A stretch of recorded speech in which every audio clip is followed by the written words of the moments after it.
अस्सलाम वालेकुम स्टूडेंट्स, मेरा नाम है उसामा इफ्तिखार। और जिस तरह हमारा सिलसिला चल रहा था सीआईटी की प्रोसेस का, जिसमें हमने सबसे पहले एमएस वर्ड से शुरू किया था। तो हमारे एमएस वर्ड आपने देखा लास्ट वीडियो में। लास्ट लेक्चर हमारा एमएस वर्ड का जो था वो लास्ट लेक्चर था जिसमें हमारा एमएस वर्ड खत्म हुआ। और आज हम लोग देखते हैं MS Excel. MS Excel start करने में हम लोग शुरू से बिल्कुल एक्सेल देखना शुरू करते हैं कि भाई एक्सेल में क्या क्या है, एक्सेल होता क्या है, एक्सेल हम यूज किसने करते हैं। जैसा आप सबको भी याद है कि जैसे हम लोग देखते हैं, हमने एमएस वर्ड में हम लोग क्या करते थे, हम लोग डॉक्यूमेंट्स बनाते थे। अगर हम काम डॉक्यूमेंट बेस करते थे, जैसे हम सीवी वगैरह बनाते थे। एक्सेल हमारे पास जो सॉफ्टवेयर है बेसिकली यूज होता है हमारे पास डाटा को सॉर्ट करने के लिए, डाटा को फिल्टर करने के लिए, डाटा को कैलकुलेट करने के लिए। हम वेरियस फॉर्मूलाज लगा के डाटा सॉर्ट करते हैं, फिल्टर करते हैं। हम एक्सेल को पढ़ेंगे तीन हिस्सों में। पहले हिस्से में हम लोग डाटा बनाना सीखेंगे कि भाई डाटा बनता किस तरह से हमारे पास।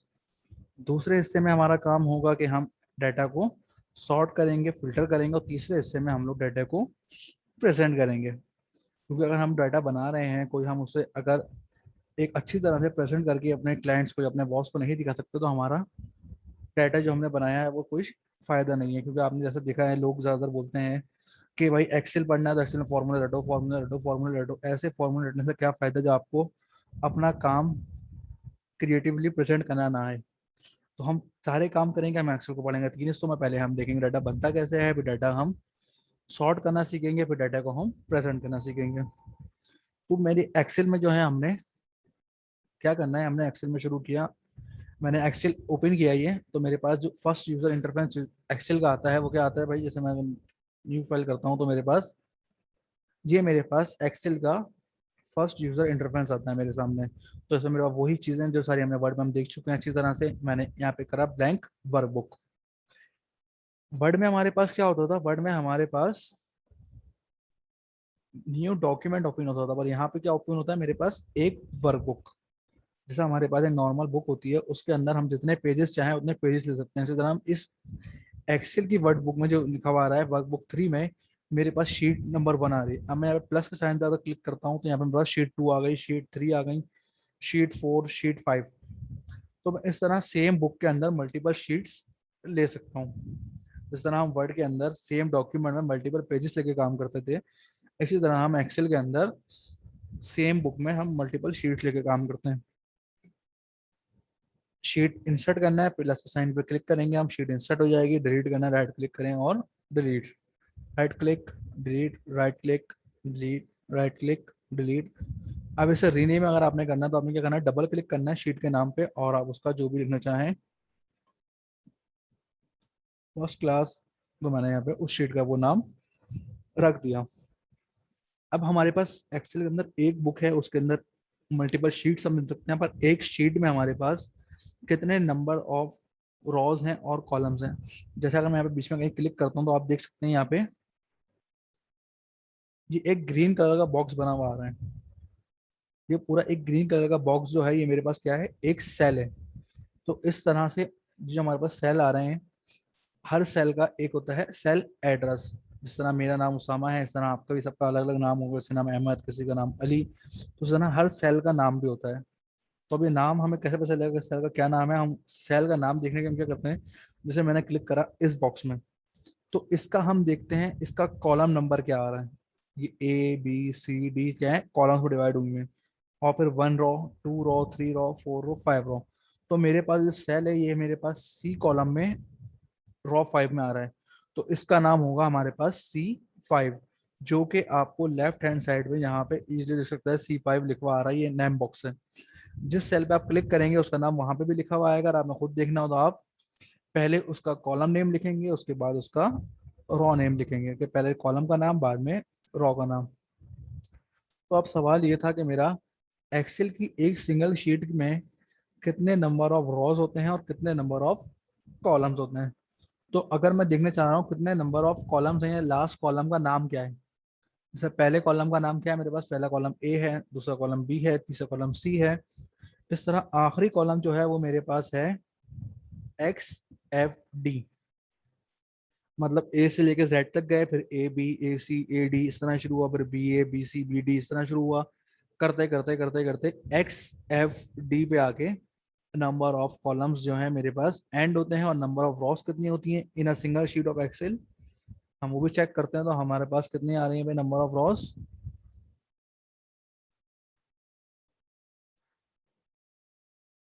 10,48,576। लास्ट नंबर ऑफ कॉलम और लास्ट नंबर ऑफ रॉस क्या है ये आप लोग अच्छी तरह याद कर लें, चाहे तो अपने पास किसी कॉपी में लिख लें, क्योंकि अक्सर ये सवाल अगर आप लोग कोई ऐसा स्टूडेंट है जिसने पेपर देने हैं या कोई कहीं टेस्ट देना है, किसी फोर्सेस का टेस्ट है, उसमें ज़्यादातर कंप्यूटर सेक्शन के अंदर इस तरह के सवाल पूछ लिए जाते हैं, तो आप लोगों को ये पता होना चाहिए। या आप अगर एक्सेल सीख के किसी ऑफिस में जॉब के लिए जाते हैं तो आपके इंटरव्यू में भी ये सवाल हो सकता है। तो एक एक्सेल की सिंगल शीट के अंदर आप देख सकते हैं कि हम लोग 10,48,576 रॉज इस्तेमाल कर सकते हैं और XFD तक कॉलम यूज कर सकते हैं। अब आपके ध्यान में सवाल आ रहा होगा मैं अचानक सबसे नीचे गया कैसे। अगर मुझे लास्ट कॉलम पे जाना है तो कॉलम मुझे पता है, मुझे लेफ्ट टू राइट जाना है, तो मैं कंट्रोल के साथ राइट एरो की प्रेस करूंगा तो मुझे डायरेक्ट ये सबसे आखिरी सेल पे ले जाएगा। ऐसे तरह अगर मुझे सबसे नीचे आना है तो मैं कंट्रोल के साथ डाउन एरो की प्रेस करूंगा तो मुझे सबसे आखिरी रॉ पे ले जाएगा। अब हमने देख लिया कि भाई रॉ क्या है, कॉलम क्या है, एक सेल क्या है। पर अगर मैं इस सेल में लिखता हूँ यहाँ पे पाकिस्तान और दूसरे सेल में लिखता हूँ मैं इंडिया, अब मैं चाह रहा हूँ पाकिस्तान और इंडिया के दरमियान में एक कॉलम पूरा इंसर्ट करूँ। क्या करना चाह रहा हूँ मैं, पाकिस्तान और इंडिया के दरमियान में एक कॉलम इंसर्ट करना चाह रहा हूँ। तो जब भी हमें इस तरह का कोई काम करना होगा, हमें जिससे पहले चाहिए, जैसे पाकिस्तान और इंडिया के दरमियान में मुझे अगर रखना है तो मुझे इंडिया से पहले चाहिए, पाकिस्तान के बाद चाहिए। तो जिससे पहले हमें कॉलम इंसर्ट करना होगा हम उस सेल को सिलेक्ट करेंगे। जिस तरह मैंने यहाँ पे बी को सिलेक्ट करा, राइट क्लिक करेंगे और इंसर्ट के बटन पर क्लिक करेंगे तो आपके पास खुद ब खुद एक कॉलम इंसर्ट हो जाएगा। जहां पे भी आपको कॉलम इस तरह सेम रॉ का है, अगर पाकिस्तान और चाइना के दरमियान में चाहिए, सिलेक्ट करें, इंसर्ट करें और यहाँ पे रॉ इंसर्ट हो जाएगी। बहुत इजी सा छोटा सा काम है, कोई ऐसा मुश्किल काम नहीं है ये। इस तरह आप इजीली रॉ इंसर्ट भी कर सकते हैं, डिलीट करना है वापस उसको सिलेक्ट करें और डिलीट करेंगे तो आपका सेल और कॉलम वापस डिलीट हो जाएगा। तो ये थी छोटी सी कुछ चीजें, बेसिक चीजें जो मैंने आपको बताना जरूरी समझा कि हम एक्सेल में आगे जाने से पहले बेसिक छोटी मोटी चीजें जो है हम पहले आज ये देख लेते हैं कि क्या क्या चीजें हमारे पास थोड़ी ज़रूरी है एक्सेल को समझने के लिए, एक्सेल को पढ़ने के लिए। अगर आप होम टैब देखें एक्सेल का तो ज़्यादा चीज़ें तो हमारे पास वही पुरानी मिल रही हैं जो हमें MS वर्ड में मिली थी। पर कुछ चीज़ें हैं ऐसी जो नहीं है, जैसे यहाँ पे नंबर्स के कॉलम के नाम से सेक्शन आ रहे हैं, स्टाइल के नाम से, सेल्स के नाम से और एडिटिंग के नाम से। ये सब चीज़ें क्या हैं, इनका क्या काम है, ये हम आगे देखते हैं। अभी हमने नेम बार देख लिया और उसके बराबर में नेम बार के बराबर में देखें F और X जो लिखा हुआ है, ये क्या है, यहाँ पे हमारे पास फॉर्मूला बार है। एक्सेल में हमारे पास दो तरह की चीजें होती हैं, एक होता है फंक्शन और एक होता है फॉर्मूला। फंक्शन बेसिकली वो फॉर्मूले होते हैं जो बने बनाए एक्सेल के अंदर सेव हैं। जैसे मेरे पास यहाँ पर एक फंक्शन है बना बनाया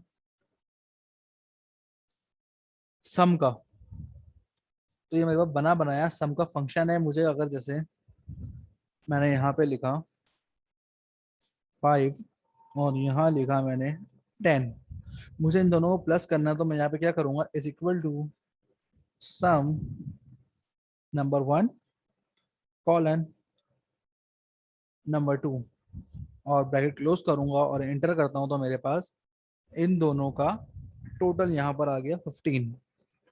ये मैंने करा सम के फंक्शन से। पर अगर मुझे 10 में से 5 माइनस करना है तो मेरे पास सेपरेट का कोई फंक्शन नहीं है बना बनाया, तो मैं क्या करूंगा, मैं लिखूँ is equal to first value minus second value, enter करूंगा तो मेरे पास तो भी आंसर आएगा। अगर मैं आपको उसका प्लस का करके दिखाऊं, मैंने लिखा is equal to first value plus second value, तो भी आंसर मेरे पास वहां जो है सेम ही आया है। 15 10 5 प्लस 10 15, 10 माइनस 5 5।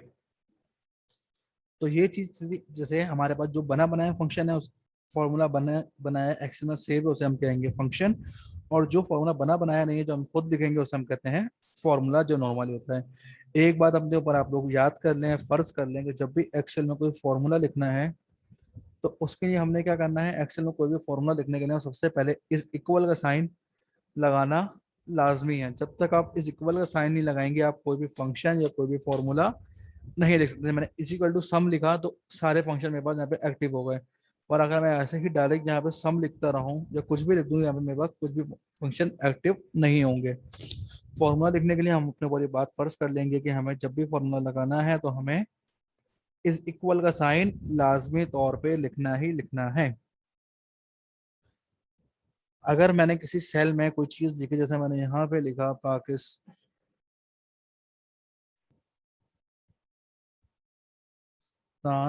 जिंदाबाद, और अब मैं दूसरे सेल में आगे लिखना चाह रहा हूँ, रैंडम नंबर लिखे मैंने यहाँ पे,